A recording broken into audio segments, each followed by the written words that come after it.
नमस्कार। किसी ने कितना खूब कहा है कि इतिहास में सब कुछ गलत है तारीख और नाम के अलावा, और साहित्य में सब कुछ सही है तारीख और नाम के अलावा। इन दोनों विधाओं के बीच में, यानी साहित्य और इतिहास के बीच की एक विधा है पत्रकारिता, जो दोनों की ज़मीन है, जो दोनों का आकाश है, जो दोनों का समागम है। हमारी चर्चा का विषय आज साहित्य और पत्रकारिता है। इसके लिए हम लोगों ने अपने स्टूडियो में दो विशिष्ट मेहमानों को बुलाया है, जो एक समय पे पत्रकारिता भी करते रहे हैं और आज के दौर में वो लोग शिक्षक हैं, अपने अपने इंस्टीट्यूशन के साथ जुड़े हुए हैं। मेरी एक तरफ बैठी हैं डॉक्टर जयति शर्मा। डॉक्टर जयति शर्मा, आपका नमस्कार। आप एमिटी स्कूल ऑफ कम्युनिकेशन में डेप्यूटी डायरेक्टर हैं, बहुत सारे अखबारों के साथ जुड़ी रही हैं, मीडिया चैनल के साथ जुड़ी रही हैं और बहुत लंबा वृहद काम किया है। और मेरी दूसरी तरफ बैठी है डॉक्टर शालिनी जोशी। डॉक्टर साहब का नमस्कार। आप Hardev Joshi university of journalism and mass communication की एकेडमिक काउंसलर हैं, फैकल्टी मेंबर हैं, और आपने भी कई बड़े बड़े देश के और अंतर्राष्ट्रीय मीडिया हाउसेस के साथ काम किया है। और एक बात जो दोनों में सामान है वो बात यह है कि आप दोनों कहीं ना कहीं हमारे साथ एक समय पे जुड़े रहे हैं दूरदर्शन के साथ। तो आप दोनों का इस प्रोग्राम में बहुत बहुत स्वागत है। अपनी चर्चा को शुरू करने से पहले सबसे पहले मैं आपसे प्रश्न पूछना चाहूँगा जयति जी की पत्रकारिता तथ्यों का खेल है और साहित्य कल्पनाओं का, संभावनाओं का खेल है। तो आप इसके अंदर जब पत्रकारिता की हम लोग बात करते हैं तो आप इन दोनों विधाओं को, जो कहें तो एक तरीके से अलग अलग भी हैं पर फिर भी कहीं जाके मिल जाती हैं, आप इन्हें कैसे देखती हैं? साहित्य कल्पनाओं का या एक काल्पनिक विषय है और पत्रकारिता तथ्यात्मक है। मुझे लगता है साहित्य भी कहीं न कहीं तथ्यों पर ही खड़ा होता है जी। कल्पना बिना तथ्य के नहीं हो सकती। जो हमारे आसपास साहित्यकार देखते सुनते उस दौर में, अगर हम पुराने साहित्य की बात करें तो साहित्यकार की प्रेरणा भी उसके आसपास का वातावरण ही होता है। ये ज़रूर है कि उसको रिकॉर्ड करने का उसका ज़रिया अलग है। वो कहानियों के ज़रिए रिकॉर्ड कर रहे हैं उसको, या वो कविताओं के ज़रिए अपने आसपास के माहौल को प्रेजेंट करने की, रिकॉर्ड करने की कोशिश कर रहे हैं। पत्रकारिता की अगर हम बात करें तो पत्रकारिता के लिए एक बहुत ही प्रसिद्ध उसकी परिभाषा है कि पत्रकारिता जल्दी में रचा गया साहित्य है। क्या बात है। तो यदि आप किसी पत्रकारिता जल्दी में रचा गया साहित्य है, तो अगर हम इस पर बात करें तो साहित्य का अर्थ है साहित्य ऐसा जो त्रुटिपूर्ण हो, त्रुटि रहित हो, माफ़ कीजिएगा, जिसमें कोई गलती नहीं हो, जो पूरी तरह से परिष्कृत हो, जो आसपास की माहौल को कल्पनाओं के साथ में जोड़ के और लोगों के सामने प्रस्तुत कर सके, जिससे समाज को दिशा भी मिले, समाज का मनोरंजन भी हो, समाज का बौद्धिक विकास भी हो। तो बहुत सारी रोल्स जो हैं वो साहित्य समाज में निभाता है। पत्रकारिता जो है उसका मूल उद्देश्य है लोगों को सूचना प्रदान करना। एक कहीं घटना हुई है उसके बारे में उस समय के भीतर, निश्चित समय के भीतर उस घटना के बारे में जैसा हुआ है वैसा का वैसा ही बता देना, आपके सामने रख देना। बिल्कुल। और उसमें कल्पनाओं की कोई जगह नहीं है। तो जो अगर हम अंतर की बात करें तो अंतर यह है कि जहाँ साहित्य में जो वास्तविक परिस्थितियाँ हैं उसमें थोड़ी बहुत कल्पना मिल जाती है, पत्रकारिता में कल्पना की कोई जगह नहीं है। कोई एक समय निश्चित है जिसमें आपको अपनी सूचनाओं को देना है। तो ये दोनों के बीच में एक अंतर है। लेकिन अगर हम समानता की बात करें तो जैसे मैंने कहा पत्रकारिता साहित्य है, तो साहित्य वो जो परिष्कृत है, साहित्य वह जो लोगों को सही दिशा देता है, साहित्य वो जो समाज को किस तरह से सोचना है, किस बारे में सोचना है वो भी बताता है।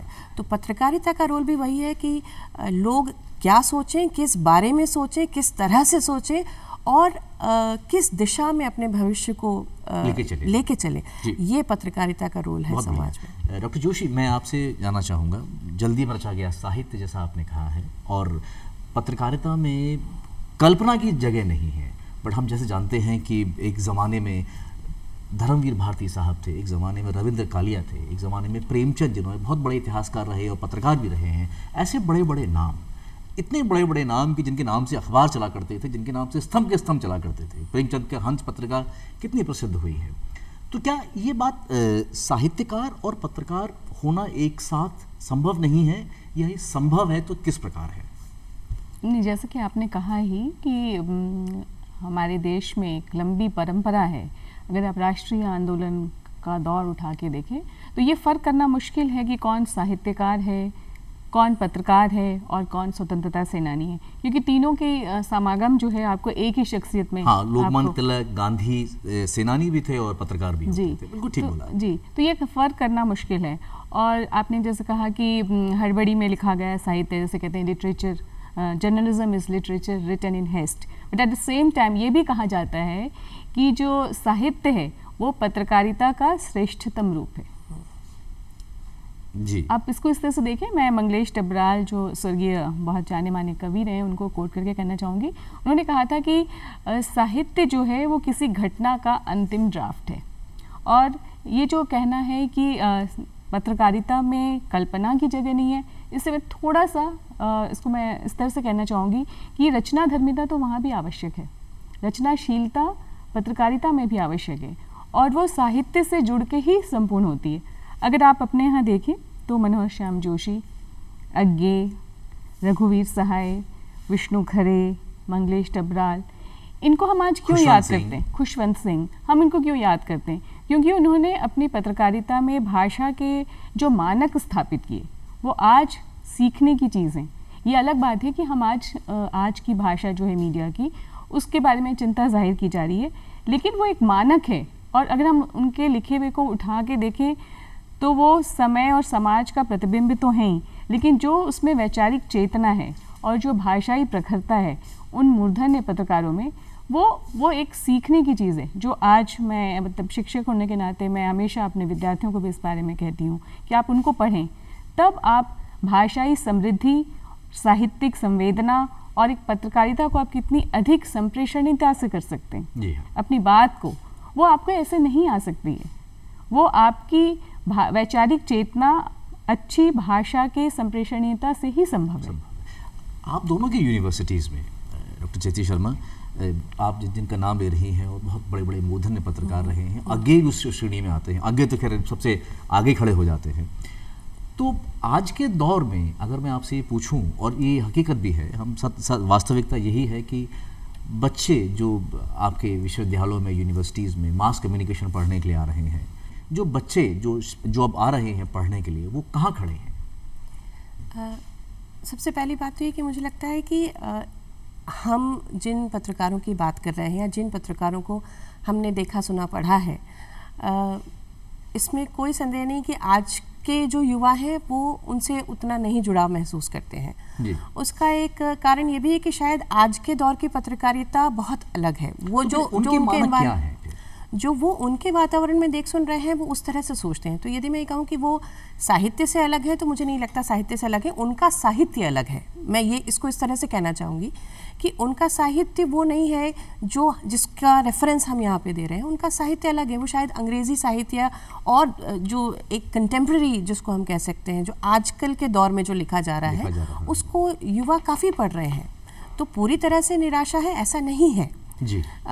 लेकिन जिन साहित्यकारों की हम बात कर रहे हैं, अगर हम इतिहास की बात कर रहे हैं, इन पत्रकारों की बात कर रहे हैं, या हिंदी साहित्य की बहुत अगर हम स्पेसिफिकली बात कर रहे हैं, तो ये आपकी कहना सही है कि शायद आजकल के जो युवा हैं उनकी रुचि उस तरफ नहीं है।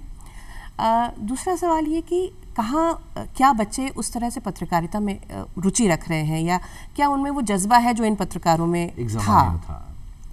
तो फिर वही बात लागू होती है कि जो वो अपने आसपास देख सुन रहे हैं, पढ़ रहे हैं, जैसा उनको कलेवर परोसा जा रहा है, वो उसके अनुरूप अपने आप को ढाल चुके हैं, क्योंकि उस तरह का कलेवर परोसा ही नहीं जा रहा है।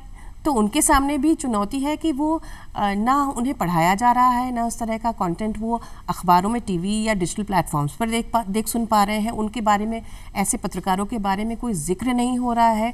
तो कहीं ना कहीं वो जो वैक्यूम जिसकी हम बात कर रहे हैं, जो आप जिक्र कर रहे हैं, उसका एक बहुत बड़ी जिम्मेदारी हम लोगों पर भी है कि क्या हम वो लोग, उनका रचा हुआ साहित्य, उनकी रची हुई पत्रकारिता उन तक दे पा रहे हैं, उनको पहुंचा पा रहे हैं। और दूसरा हिस्सा ये भी है कि जो नए, अगर हम शिक्षण की बात करें तो जो नए टीचर्स आ रहे हैं, क्या वो लोग भी उस तरह से उसको उतना जानते हैं, उस बारे में आए हैं, वो जो जिनको ये बात मालूम है। आजकल की पत्रकारिता काफ़ी हद तक टेक्नोलॉजी बेस्ड जर्नलिज्म हो गया है। मैं इस पे आपसे अलग से बात करूंगा। तो वो हिस्सा इतना ओवरपावरिंग हो गया, इतना ज़्यादा उसका प्रभाव बढ़ गया है कि कहीं न कहीं जिन पत्रकारों की या जिस पत्रकारी कलेवर की हम बात कर रहे हैं, वो बैक सीट ले चुका है। ये इसमें कोई दो राय नहीं है जी। शालिनी जी, नए मानक हैं, नए स्टैंडर्ड्स हैं। शायद भवानी प्रसाद मिश्र अब नहीं होंगे, शायद रामधारी सिंह दिनकर नहीं होंगे, जो ये कह देते, जिनको कई अखबारों ने लिखा है कि वर्षों तक वन में घूम घूम बाधा विघ्नों को चूम चूम, से धूप घाम पानी पत्थर पांडव आए कुछ और निकर। ऐसे लिखने वाले शायद पत्रकारिता में अब नहीं है। तो उनके मानक शायद कहें तो J.K. रॉलिंग होंगे, या आज के जो कुछ हिंदी के साहित्यकार हैं वो सब होंगे। सोशल मीडिया का भी एक बहुत बड़ा प्रभाव है। हम अक्सर जिक्र करते हैं व्हाट्सएप यूनिवर्सिटी का। तो क्या आज का जो एक स्टूडेंट वर्ग है जो आपके पास आ रहा है, छात्र वर्ग जो आपके पास आ रहा है, क्या वो इन किताबों से इतर होकर के व्हाट्सएप, सोशल मीडिया से प्रभावित होकर के पत्रकारिता करना चाह रहा है, या कि कहीं बीच में खड़ा है, वो कहीं किसी कन्फ्यूजन में है कि मैं यहाँ जाऊँ कि यहाँ जाऊँ? देखिए, एक हम सब जानते हैं कि हम एक बहुत ही मीडिया चालित पर्यावरण में रह रहे हैं, मीडिएटेड एनवायरनमेंट में, जहाँ हम 24 घंटे किसी न किसी तरह के मीडिया से एक्सपोज हैं, जुड़े हुए हैं। तो अगर हमारी पीढ़ी, हम जो मतलब परंपरागत चीज़ों को पढ़ लिख करके बड़े हुए हैं, जब हम उन मीडिया को इतना ज़्यादा इस्तेमाल कर रहे हैं, तो हम इस चीज़ का ख्याल नहीं रख रहे हैं कि हमारे परिवार के वो संस्कार, जो भाषाई संस्कार हमारी पहले की पीढ़ी ने हमें दिए थे, वो क्या हम अपने बच्चों को घरों में दे पा रहे हैं? क्योंकि विश्वविद्यालय या स्कूल किसी आइसोलेटेड आइलैंड नहीं है, वो किसी तरह से द्वीप नहीं है, वो उसी समाज का हिस्सा है, उसी पर्यावरण में है, उसी पब्लिक स्फीयर में है, जिसमें जो चीज़ें देखी, लिखी और पढ़ी जा रही हैं।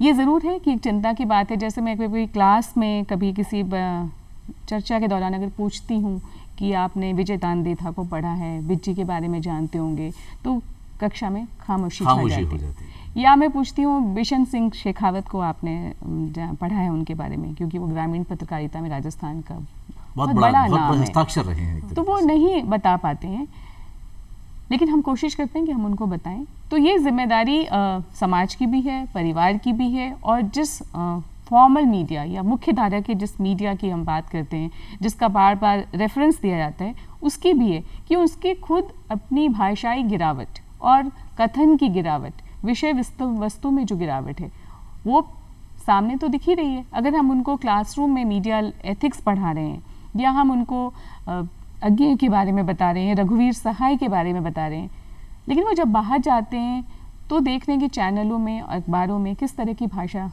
लिखी पढ़ी जाती है। जो मेरी पीढ़ी के पत्रकार हैं, उनसे अगर आप बात करें, जो लोग इस समय सक्रिय हैं, वो बहुत निराशा जाहिर करते हैं कि हम वो उस तरह से नहीं लिख पा रहे हैं, क्योंकि एक तरह का व्यावसायीकरण तो मीडिया पर हावी है ही, और वो उसकी गिरफ्त में। तो एक बड़ी चुनौती जो इस समय पूरे समाज के सामने भी है, परिवारों के सामने भी है, और जो शिक्षण में हैं और जो मीडिया में काम करे पत्रकार भी हैं, उनके भी सामने है कि वो कथन और कथ्य दोनों को कैसे बेहतर बनाएं। पर मेरा सवाल आपसे एक और ये भी था कि क्या वो सोशल मीडिया से प्रभावित हो रहा है? सोशल मीडिया से जाहिर सी बातें प्रभावित है। जिस तरह से हम सब लोग प्रभावित हो रहे हैं, तो हमारे बच्चे, जो युवा पीढ़ी है, वो भी प्रभावित हो रहे हैं। लेकिन इसमें एक उम्मीद की बात ये भी है कि उसी सोशल मीडिया ने, उसी डिजिटल मंच ने साहित्यकार को, पत्रकार को एक नया पाठक वर्ग भी दिया है। लोगों के पास ये ऑप्शन है, उनके पास एक विकल्प है कि वो सीधे किसी जाने माने विचारक के साथ जुड़ सकते हैं, किसी पत्रकार के साथ जुड़ सकते हैं, किसी लेखक के साथ जुड़ सकते हैं, क्योंकि एक इंटरैक्टिव मीडिया है। जी हाँ। वो अब तक जो एक तरफा माध्यम था कि आपने अखबार पढ़ा और रख दिया, या आपने टेलीविज़न देखा उसे स्विच ऑफ कर दिया, रेडियो स्विच ऑफ कर दिया, उसमें जो पाठक, दर्शक, श्रोता है उसकी कोई भूमिका नहीं थी। अब भूमिका बहुत इम्पोर्टेंट, उनकी भूमिका बहुत बढ़ गई है और वो गेट कीपिंग भी नहीं रही है अब। जो गेट कीपिंग थी, जो कि पत्रकार और संपादक ही इस बात को तय कर रहे हैं कि क्या छपेगा, क्या प्रसारित होगा और क्या नहीं होगा। जो जनता को पसंद है वो चला जाएगा। हाँ, बहुत बढ़िया। मैं इसमें आपको रोकना चाहूँगा, टेक्नोलॉजी की आपने बात छिड़ी थी और आपने बात छिड़ी है डिजिटल की, क्योंकि ये अब ये भी वास्तविकता है कि डिजिटल जर्नलिज्म एक हकीकत बन के उभरा है और इसको हम लोग नकार नहीं सकते। आज जब हिंदुस्तान में हम लोग देखें तो लगभग 80% के आसपास, तो हिंदुस्तान ही क्या पूरे दुनिया भर के अंदर लोगों के हाथ में स्मार्टफोन्स हैं, तो सब कुछ खबर अब मेरे फ़ोन पे आ जाती है। तो ये इलेक्ट्रॉनिक के बाद, पहले तो प्रिंट था, फिर इलेक्ट्रॉनिक आया और अब डिजिटल है। आप डिजिटल क्रांति पत्रकारिता में किस प्रकार देखती है? ये मेरा प्रश्न आप दोनों से ही होगा। डिजिटलाइजेशन ने, इसमें कोई दो राय नहीं है कि पत्रकारिता को और बृहद बनाया है, विस्तार हुआ है, लोगों तक पहुंचा है। लोगों के पास में जो एक अखबार पे या टीवी पर जो निर्भरता थी वो ख़त्म हुई है। स्मार्टफोन हमें कभी भी, कहीं भी, किसी भी तरह की सिचुएशन में हमें अपडेट्स दे रहा है, खबर दे रहा है, और छोटी से छोटी खबर उसको, या बड़ी से बड़ी खबर को छोटे से छोटे करके दे रहा है, तो वो समय भी बचा रहा है। तो निश्चित रूप से एक बहुत ही जिसको हम कहें कि कन्वीनियंट ऑप्शन है डिजिटल मीडिया ख़बरों को एक्सेस करने का आज के दौर में। और ये भी तय है कि ये भविष्य का माध्यम है, क्योंकि धीरे धीरे अगर हम अभी की भी बात करें, और शालिनी जी ने अभी जैसे व्यवसायीकरण की बात की, तो बहुत सारे मीडिया हाउस, इनफैक्ट ज़्यादातर मीडिया हाउस धीरे धीरे डिजिटल प्लेटफॉर्म पर शिफ्ट होने लगे हैं। ये तो एक वास्तविकता है। उसके अपने बहुत सारे फ़ायदे भी हैं, बहुत सारे जो दबाव है उनसे मीडिया छूट जाएगा अगर वो डिजिटल पे शिफ्ट होता है। तो एडवर्टाइजिंग जैसे एक बड़ा एक कंसर्न है, इसमें कोई दोहराए वाली बात नहीं है। तो बहुत सारे और फैक्टर्स हैं जो कि डिजिटलाइजेशन जर्नलिज्म में उसको प्रमोट करते हैं, उसको और जर्नलिज्म को और पॉपुलर बनाने में मदद करते हैं। लेकिन उसके साथ में एक बहुत बड़ा फैक्टर ये भी है कि क्या हम अपने जो जर्नलिस्ट हैं, जो आज के पीढ़ी के जो जर्नलिस्ट हैं, जो उस ट्रांजिशन पीरियड में है, जो कि प्रिंट्स में रहे हैं और टेलीविज़न में रहे हैं और डिजिटल माध्यम की तरफ जा रहे हैं, या जो नए युवा हैं जो डिजिटल माध्यम को अडॉप्ट कर चुके हैं और उसके लिए खबरें बना रहे हैं, उसके लिए कंटेंट क्रिएट कर रहे हैं, क्या वो उस माध्यम को पूरी तरह जानते, समझते, पहचानते हैं? पहली बात तो ये। उसकी अपनी, जितना उसकी अच्छाइयाँ हैं उसकी अपनी सीमाएं भी हैं, उसकी अपनी हर एक की सीमाएं होती हैं, बिल्कुल, हर एक प्लेटफॉर्म की सीमाएं हैं। बहुत सारे, जैसे अगर हम फैक्ट आइडेंटिफिकेशन की बात करें, या किस तरह से गलत खबरों का प्रसार होता है, लोगों को पता नहीं कि खबर कैसे इसको वेरीफाई किया जाए कि ये सही है कि गलत है। यूज़र्स की बात छोड़िए, जो लोग कंटेंट बना रहे हैं उनके लिए भी एक बहुत बड़ा कंसर्न है कि कैसे ये तय करें कि ये जो खबर आई है इसको प्लेटफॉर्म पे देना है या नहीं देना है। सबसे पहले रिलीज़ करने की जो होड़ थी, जो टीवी पर थी, अब वो डिजिटल पर भी आ गई। डिजिटल क्रांति, देशज कंटेंट और साहित्य अगर मैं बात करूं तो आदमी तो जो है वो तो इंग्लिश का साहित्य पढ़ रहा है, जो बच्चा है, छात्र है, या वो हिंदी का साहित्य पढ़ रहा है, इनकी पत्रकारिता कर रहा है, पर उसको बिज्जी के बारे में शायद नहीं मालूम होगा, या उसको सुब्रमण्यम भारती के बारे में नहीं मालूम होगा। तो फिर कैसे उसका ये चैलेंज पूरा होगा कि उसको कंटेंट देना है लोकल के अंदर, खबर देनी है लोकल के अंदर, पर उसने वो साहित्य नहीं पढ़ा है, वो कैसे हो पाएगा? ये मेरे ख्याल से थोड़ा सा, मतलब किसी चीज़ को बहुत ज़्यादा जनरलाइज नहीं करना चाहिए हमें, क्योंकि हम एक कोई घटना है कि अगर किसी को बिज्जी के बारे में पता नहीं है तो एक साथ ही आपके पास एक मंच भी है कि अगर आपको बिज्जी के बारे में कुछ लिखना है तो आप उसी डिजिटल माध्यम का उपयोग करके उनके बारे में बहुत आसानी से एक क्लिक से आप उसके बारे में आप जान सकते हैं। बिज्जी के साहित्य को पढ़ करके आप राजस्थान के परिवेश को बखूबी समझ सकते हैं। ये बहुत बड़ी बात है। एक किसी छात्र को अगर बिज्जी को पढ़ लेता है तो उसको मालूम है कि राजस्थान का परिवेश कैसा है, वो जाता है। उसी प्रकार सुब्रमण्यम भारती को पढ़ लेता है तो वो दक्षिण भारत का पूरा परिवेश समझ सकता है इस तरह से। बिल्कुल। और ये बहुत महत्वपूर्ण बात है कि अगर आपको एक बेहतर भाषा के साथ, संप्रेषणीयता के साथ कुछ लिखना है तो अच्छा लिखने के लिए आपको अच्छा पढ़ना बहुत ज़रूरी है।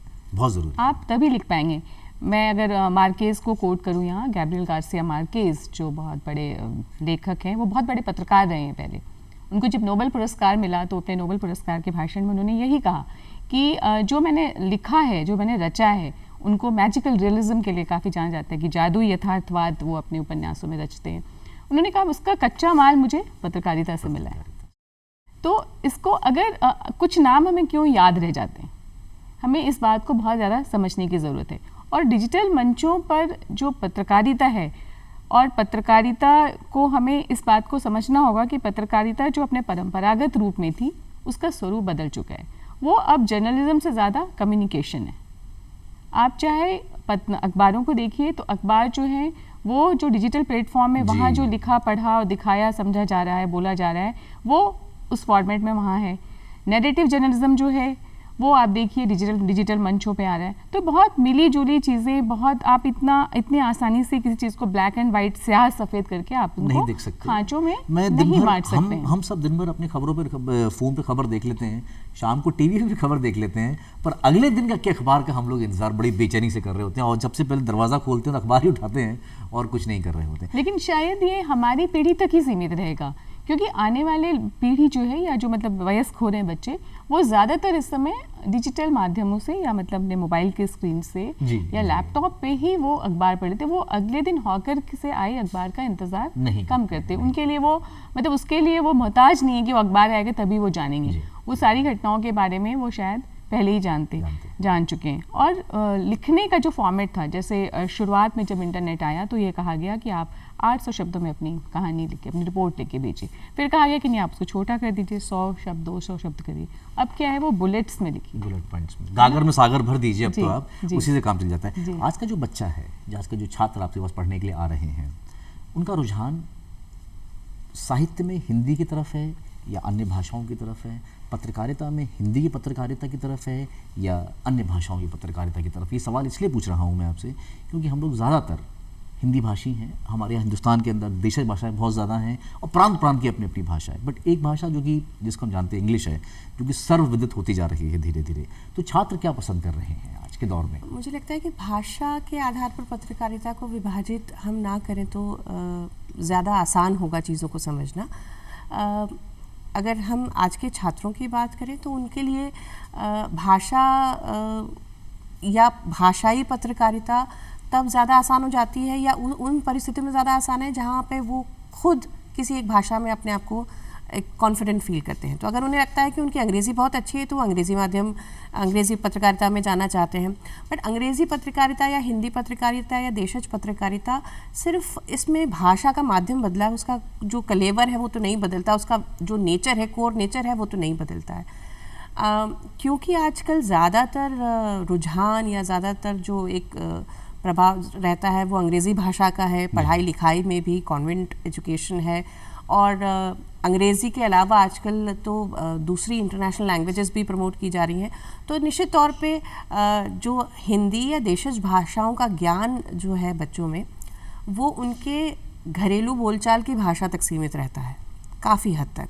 अगर हम रीजनल लैंग्वेजेस की बात करें तो उसमें शायद वो बहुत ही प्रभावी ढंग से हो सकता है कि वो अपनी रीजनल लैंग्वेज बोल लें। और गांधी ने भी लेकिन ये बात बोली है। उसका साहित्य कितना जानते हैं, उसको लिखना कितना जानते हैं, उसकी लिपि से कितने परिचित हैं या उसके साहित्य से कितने परिचित हैं, ये एक अलग बात है। और वो जो फ्लो आता है उनका बोलने का, वो शायद इसलिए क्योंकि घरों में वही देखा सुना बोला जाता है। लेकिन अगर हम उनके प्रेफरेंस की बात करें कि वो किस तरह की पत्रकारिता पसंद कर रहे हैं, तो मुझे लगता है भाषा के आधार पे जिस भाषा में वो अपने आप को सहज महसूस करते हैं वो उस तरफ जाना चाहते हैं। और उसमें एक सबसे बड़ा जो कंसर्न है, जो चिंता की बात है, वो ये है कि वो कहीं पर भी एक जगह आके ठहरता नहीं है। वो टुकड़ों टुकड़ों में बटा, थोड़ा हिंदी भी है, थोड़ा अंग्रेजी भी है, थोड़ा सब कुछ है। तो वो एक चिंता का विषय है कि कहीं ना कहीं एक भाषा को पकड़ के थामे रह के और पत्रकारी कलेवर को तैयार करना, ये चिंता का विषय है जो कि बच्चे मुश्किल है अभी उनके लिए। साहित्य और पत्रकारिता आगे भी इसी प्रकार चलते रहेंगे या किसी रेल की पटरी की तरह ये साथ रहेंगे या फिर कहीं जाके अलग हो जाएंगे? आपको क्या लगता है? बहुत कम शब्दों में ये सवाल आप दोनों से पूछूंगा। ये मेरी एज लॉन्ग एज मतलब जब तक पत्रकारिता का यही रूप रहेगा कि उसको लिखना है और साहित्य की इस तरह की अभिव्यक्तियाँ रहेंगी, तो क्योंकि मुझे लगता है कि दोनों की भाषाई चेतना और वैचारिक कर्म जो है वो दोनों का एक ही, दोनों एक ही धरातल पर है। और कहीं ना कहीं ऐसा भी कह सकते हैं कि पत्रकारिता की ज़मीन साहित्य है। पत्रकारिता की ज़मीन साहित्य, जैसे मैंने आपको मार्केस का भी कहा, मैं एक छोटी सी घटना बताना चाहूँगी, कम शब्दों में, बहुत ही कम शब्दों में। जब नील आर्मस्ट्रॉन्ग ने चांद पर कदम रखा तो वहाँ से थोड़ी मिट्टी लेके आए, जब दुनिया के धरातल पर उतरे तो इटली के कवि थे, उन्होंने कहा, मोंटेलो, ओजिनियो मोंटेलो, उन्होंने कहा कि ठीक है कि चांद से हम मिट्टी लेके आए और चांद के सारे रहस्यों को हमने जान लिया, लेकिन चांद के प्रति जो आकर्षण और जो कौतूहल है बच्चे में वो बना रहेगा। तो आकर्षण और कौतूहल जो है वो साहित्य है, और जो चांद पर कदम रखा वो एक तरह से जी है। और एक भारतीय गीतकार ने चांद को लेकर के, फिल्मकार ने, फिर उन्होंने गीत बहुत लिखे, गुलजार साहब इनकी बात कर रहा हूँ, उन्होंने चांद पे तो जैसे खुद कहते हैं कि ये मेरा पेटेंट है। मैम, आप क्या समझती हैं इस चीज़ को लेकर? मुझे लगता है कि अगर हम मौजूदा दौर की पत्रकारिता को देखें तो जैसा कि हमने बात भी की थी कि टेक्नोलॉजी काफ़ी हावी होती जा रही है, कम शब्दों में खबर कितनी जल्दी पहचानी जाए, मिल जाए स्मार्टफोन के ज़रिए या दूसरे प्लेटफॉर्म्स के ज़रिए। तो अब धीरे धीरे पत्रकार का फोकस या पत्रकारिता का फोकस वो होता जाएगा जहाँ पे वो टेक्नोलॉजी ड्रिवन पत्रकारिता हो जाएगी, और साहित्य एक अलग धारा की तरह बहता रहेगा, क्योंकि अब साहित्य और पत्रकारिता दोनों को पढ़ने और दोनों को एक साथ गढ़ने वाले लोग भी बहुत कम रहे हैं। तो अब हम महावीर प्रसाद द्विवेदी के युग में नहीं है, हम प्रेमचंद के युग में नहीं है। ठीक है, तो हर दौर देखिए, चैलेंज रहेगा, हर दौर बदलता रहता है। हम उस दौर में नहीं है जहाँ महावीर प्रसाद द्विवेदी थे, प्रेमचंद थे। बट एल्विन टॉफलर की बात से मैं ख़त्म करना चाहूँगा इस प्रोग्राम को। मैं आप दोनों का बहुत धन्यवाद देता हूँ। उन्होंने कहा था कि 21वीं सदी 3 चीज़ों से निर्धारित होगी: गाड़ियाँ, कार्स, संबंध, कॉन्टैक्ट्स, कम्युनिकेशन, संवाद। पत्रकारिता का भविष्य, जैसा हम देख पा रहे हैं, समझ पा रहे हैं, बहुत उज्जवल है। साहित्य हमेशा की तरह अनवरत बहता चला जाएगा, और हमें कहीं ना कहीं ऐसा लगता है कि दोनों मिल जाते हैं, मिलने के बाद दोनों फिर अलग हो जाते हैं, और फिर जाकर किसी सागर में जाके मिल जाते हैं, और वो सागर शायद आपका मानस है या मेरा मानस है, जन जन का मानस है। इसी बात के साथ आप दोनों मेहमानों का बहुत बहुत धन्यवाद। हमारे स्टूडियोज़ में, आप स्टूडियो में आए हमारे, और हम अपनी चर्चा को यहीं विराम देते हैं। नमस्कार। शुक्रिया।